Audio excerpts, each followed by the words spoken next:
أعوذ بالله من الشيطان الرجيم. بسم الله الرحمن الرحيم. الحمد لله رب العالمين الرحمن الرحيم مالك يوم الدين إياك نعبد وإياك نستعين اهدنا الصراط المستقيم صراط الذين أنعمت عليهم غير المغضوب عليهم ولا الضالين.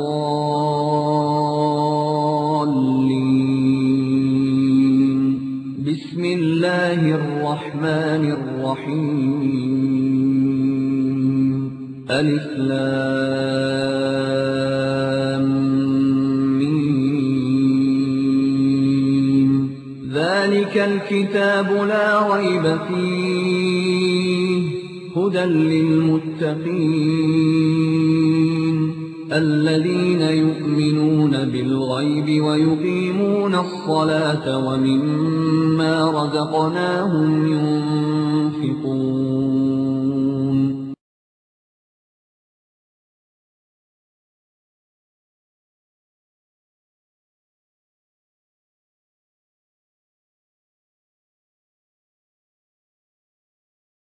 یہ بات نہیں ہوگی، یہ تو ہے ہمارے عقیدہ۔ اگر آپ ہمیں اجازت نہیں دیں گے کسی اور عبادت کی تو پھر آپ کو بھی اجازت نہیں ہوگی۔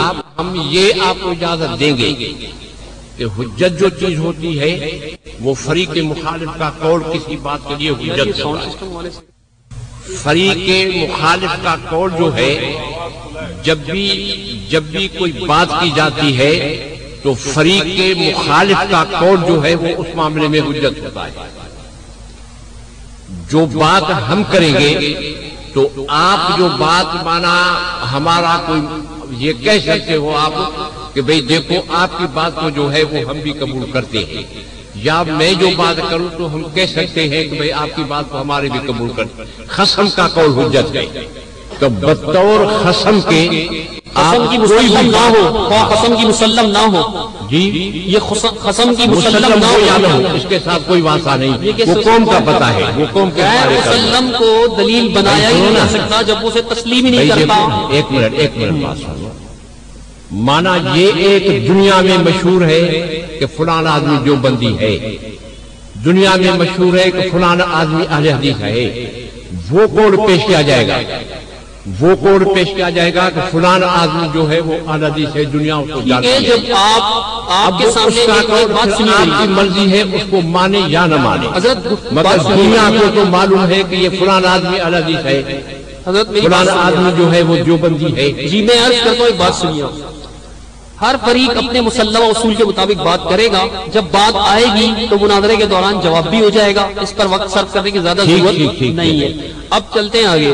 میرے خیال سے چونکہ مدعی آپ ہیں، عقیدہ آپ کا ہے، آپ اس عقیدے کو ثابت کر رہے ہیں، تو جو عقیدہ ثابت کرتا ہے وہ مدعی ہوتا، اور میری حیثیت مدعا علیہ کی یا سائل کی، تو میں آپ سے گزارش کروں گا کہ 10 منٹ کا وقت بھی طے ہو چکا ہے، باقی باتیں بھی طے ہو چکی ہیں، تو گفتگو کا آغاز کیا جائے۔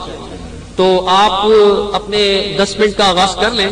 اس وقت جو ہے وہ 10:40 ہوئے، تو پھر 3 گھنٹے بعد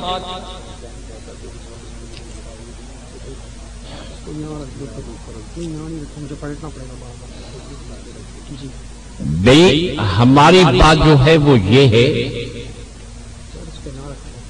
کہ عقائد اہل سنت والجماعت علماء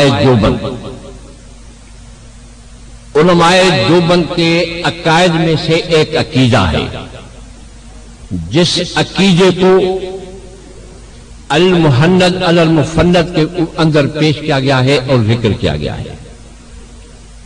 اسی خاص عقیدے کے اوپر بحث ہونی ہے، اور وہ چیز وہی ہے جو اس میں لکھی ہوئی ہے۔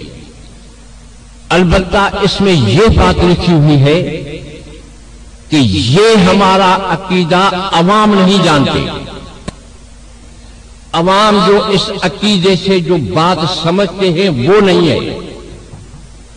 ہماری بات جو ہے عقیدے کی وہ ہے کہ جس ہماری بات کو خواص سمجھتے ہیں، تو پہلے تو مولانا یہ بات ثابت کر دے کہ جس کا اس عبارت کے اوپر اعتراض ہے، پہلے تو وہ یہ بات ثابت کر دے کہ وہ خواص میں سے اور اہل علم میں سے ہے یا نہیں ہے۔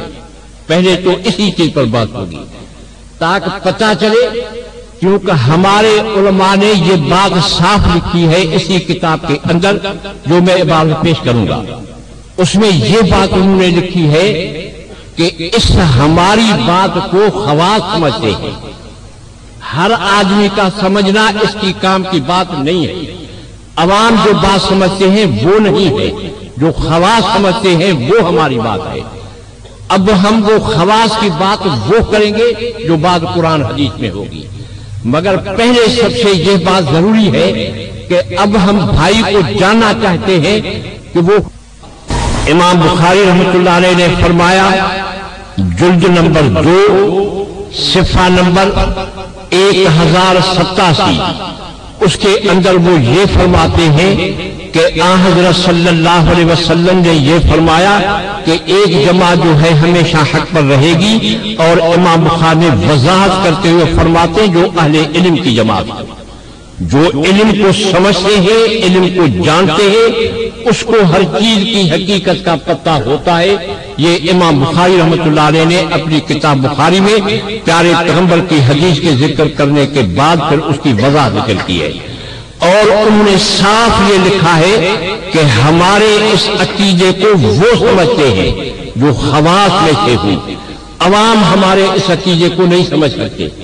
تو اب ہمیں پہلے تو یہ بات معلوم کرنی ہے کہ ہمارے سامنے جو مولانا ہے اور جو ہمارے ساتھ گفتگو کرنا چاہتا ہے وہ پہلے خواص میں سے ہے یا نہیں ہے۔ اگر وہ خواص میں سے ہے، جہاں تک اعتراضات کا تعلق ہے، جنہوں نے اللہ کو نہیں مانا انہوں نے اللہ پر اعتراض کیا، جنہوں نے حدیث کو نہیں مانا انہوں نے حدیث پر اعتراض کیا، جنہوں نے ائمہ کو نہیں مانا انہوں نے ائمہ پر اعتراض کیا، جنہوں نے صحابہ کو نہیں مانا انہوں نے صحابہ پر اعتراض کیا۔ یہ تو ابتدا سے لے کر کے آج تک بات آئی رہی ہے، بلکہ قرآن کریم کے اوپر بھی امام بخاری رحمۃ اللہ علیہ نے حضرت ابن عباس رضی اللہ تعالی عنہ سے وہ اعتراضات نقل کیے ہیں جن لوگوں نے قرآن کریم پر اعتراضات کیے ہیں۔ جلد نمبر 2 کے اندر حضرت ابن عباس سے وہ اعتراضات نقل کیے ہیں جو لوگوں نے قرآن کریم کے اوپر اعتراضات کیے ہیں۔ علماء دیوبند تو اپنی جگہ پر رہے، مگر انہوں نے صاف یہ بات لکھی ہے کہ خواص ہمارے اس بات کو سمجھتے ہیں، عوام ہماری اس بات کو نہیں سمجھتے ہیں۔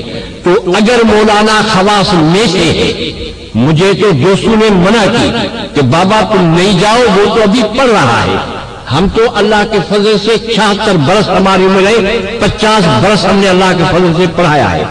اب ہم مولانا سے یہ پوچھنا چاہتے ہیں کہ اگر آپ خواص میں سے ہے تو بخاری شریف کے صفحے نمبر 2 پر اَوَ مُخْرِجِيَّهُمْ، اس کے لیے یہ آپ بتائیں کہ یہ صیغہ صفاتی ہے، یہ اس کے بعد جو ہے مبتدا کے اول قسم میں سے ہے یا مبتدا کے ثانی قسم میں سے ہے۔ ایک یہ بات پوچھتا ہوں، دوسری یہ بات پوچھتا ہوں کہ قرآن